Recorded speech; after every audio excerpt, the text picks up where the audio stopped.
I'm Saoirse. I'm an artist based in Dundee, but from South Lanarkshire. I've lived here for like 10 years and I love it. I'm a visual artist, I guess, and I work with lots of different media. Um, I guess primarily video work and performance and sculpture at the moment, but I also do a bit of writing and kind of textile-y stuff. So I went to DG CAD and did art and philosophy and graduated in 2018. I started working at Generator Projects and did that for 2 years and realised I quite enjoyed the curatorial side of things as well. And I work as part of a curatorial duo with my friend Laura McSorley. We're called Two of Cups. Yeah, it's kind of nice to have a curatorial practice alongside the like personal kind of practical practice.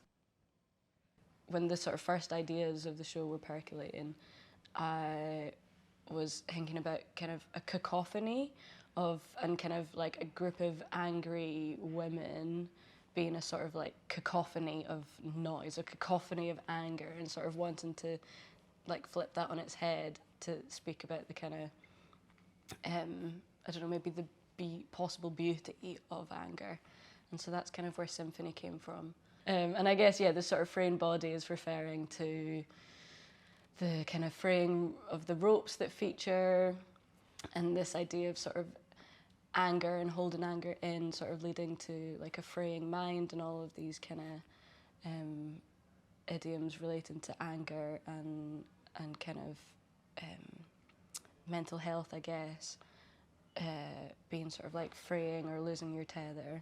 Yeah, I guess kind of thinking about my physical body and thinking about how it feels like it's fraying most of the time.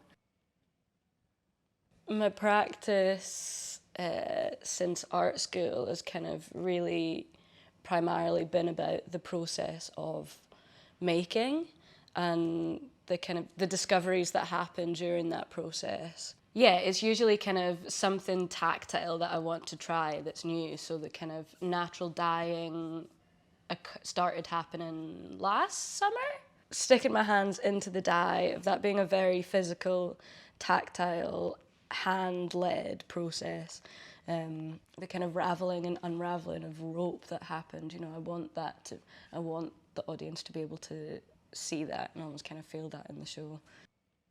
Yeah, the process really drives what it ends up being, because I need to kind of happen upon something and it's a nice little coincidence. Like the film has quite a lot of kind of jump shots in it, which has become a feature, but the first time that happened was an accident. I sort of wanted a longer shot, so I put the jump shot in and I was going to get the videographer to help me smooth it over. But that ended up being like actually quite a nice effect. So I guess it's like a collaboration with the materials that I'm using and with the universe itself.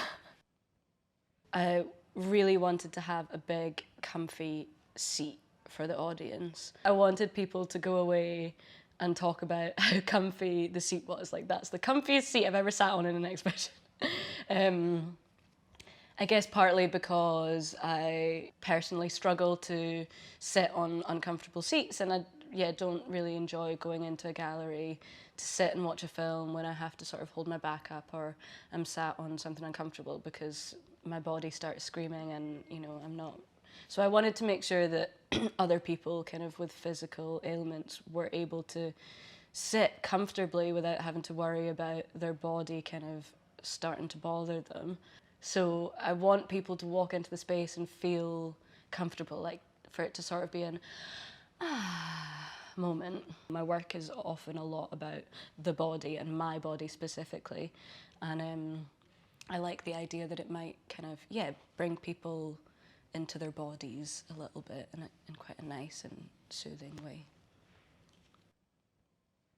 The costume was made by me and a bunch of other people because I really overestimated my ability to make enough rope to cover a whole costume and to trail on the ground. So I started off making it by hand, and the process of kind of twisting the ropes is the same process that I, when I had longer hair, would do most nights to kind of protect it.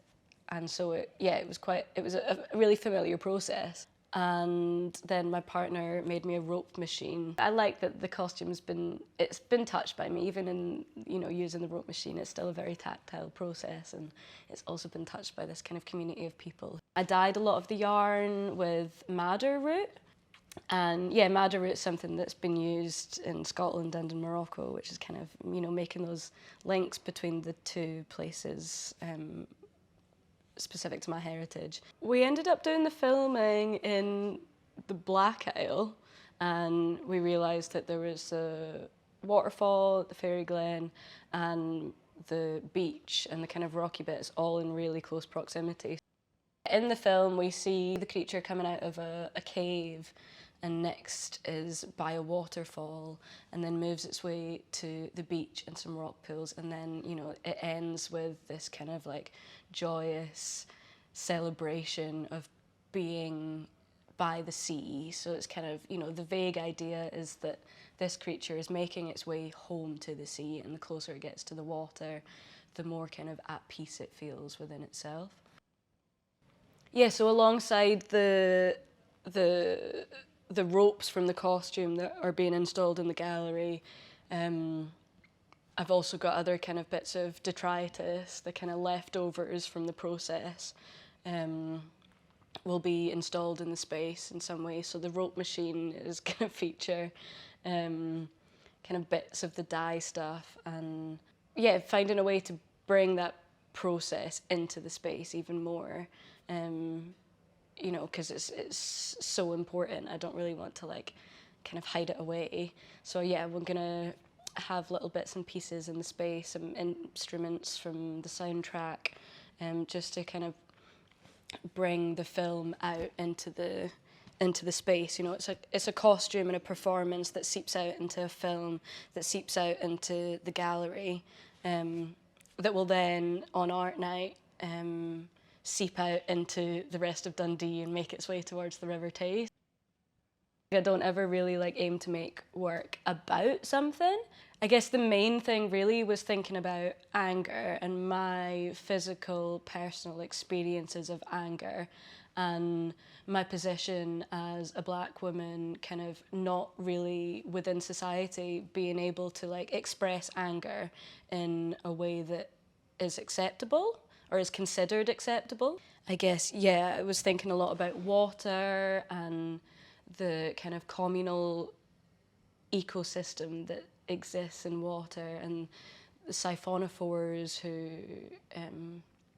which are creatures that kind of are made up of many different individual zooids, like lots of different organisms having different functions within the same one larger organism, and kind of thinking about the ocean and the seas as a whole entity comprised of many entities working together in unison, and kind of thinking about that in the context of anger, and dealing with anger in a communal way and the benefits of that. One of the mythological creatures I came across was Aisha Kandisha, who's a Moroccan jinn, and there's quite a lot of kind of rituals surrounding her, and she is also thought to be based on a real person who was instrumental in staving off Portuguese colonisation of northern Morocco, and then sort of eventually became this mythological creature who's sort of considered as evil and you know, unfriendly, and dwells kind of in the forest by the river. And you know, there's a lot of thinking around Aisha Kandisha in Morocco as a representative of kind of sexual empowerment and queer empowerment, and I thought that was really interesting. So kind of I thought a lot about her really in the making of the show, and all of those kind of specific things that have happened to her story that I think are quite interesting. Yeah, I guess all of those things are maybe visible in the presentation of it, but it's not necessarily like I want people to get X, Y, Z from the experience. It just so happens to be that those are the things that have like come into me that I've put back out again.